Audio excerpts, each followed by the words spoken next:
Assalamualaikum warahmatullahi wabarakatuh, teman-teman. Kami di sini akan menjelaskan tentang pemikiran filsuf dari Imam Al-Ghazali.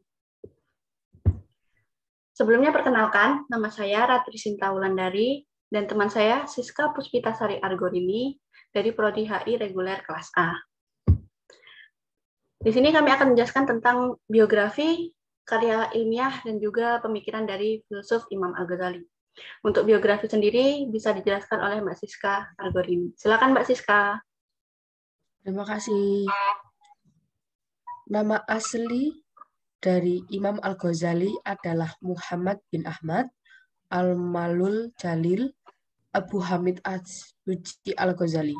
Lahir di Suci, daerah Khurasan, wilayah Persia tahun 450 Hijriah atau 1058 Masehi. Sejak kecil, ia mempelajari ilmu fikih di negerinya sendiri. Kemudian, ia belajar di negeri Jurjan. Setelah mempelajari beberapa ilmu di negerinya, lalu ia berangkat ke Naishabur dan belajar kembali.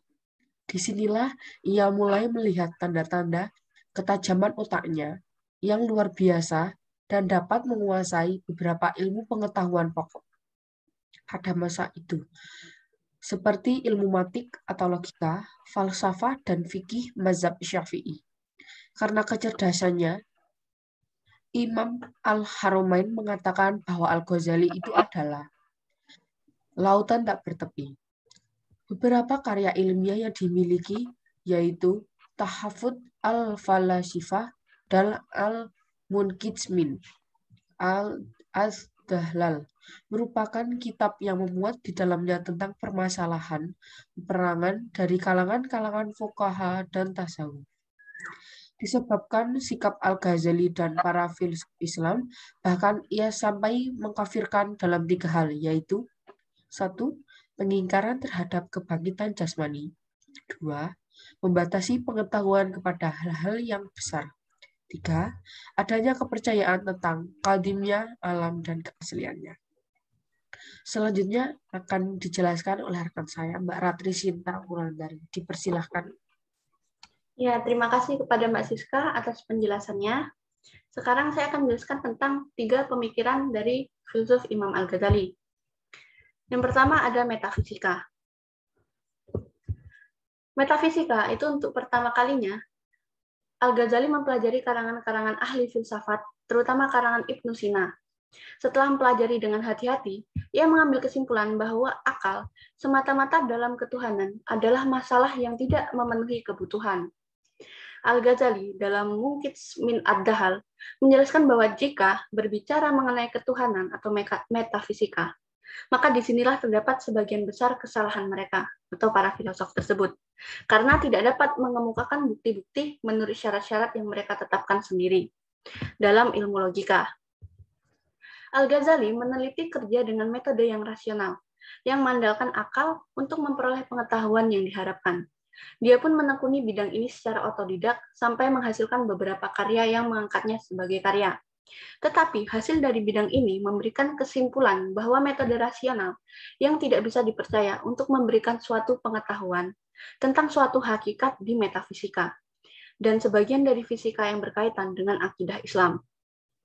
Meskipun demikian, Al-Ghazali tetap memberikan kepercayaan terhadap kesahihan filsafat-filsafat di bidang lain, seperti logika dan matematika. Sebagaimana dijelaskan tadi, bahwa ada pemikiran tentang filsafat metafisika yang menurut Al-Ghazali sangat berlawanan dengan Islam yang dinyatakan, dan karenanya para filosof itu kafir. Hal ini akan lebih dijelaskan dalam bagian selanjutnya. Nah, di bagian selanjutnya kita akan menjelaskan tentang iradat Tuhan. Iradat Tuhan mengenai kejadian alam dan dunia. Al-Ghazali berpendapat bahwa dunia itu berasal dari iradat atau kehendak Tuhan semata-mata. Tidak bisa terjadi dengan sendirinya. Jadi iradat Tuhan itu diciptakan. Iradat menghasilkan ciptaan yang berganda. Di satu pihak merupakan undang-undang, dan di lain pihak merupakan zarah-zarah atau atom-atom yang masih abstrak. Penyesuaian antara zarah-zarah yang abstrak dengan undang-undang itulah yang merupakan dunia dan kebiasaannya yang kita lihat ini. Iradat Tuhan adalah mutlak, bebas dari waktu dan ruang. Tetapi, Dunia itu seperti yang dapat ditangkap dan dikesankan pada akal manusia, terbatas dalam pengertian ruang dan waktu. Al-Ghazali menganggap bahwa Tuhan adalah transenden, tetapi kemauan iradatnya imanen di atas dunia ini, dan merupakan sebab hakiki dari segala kejadian.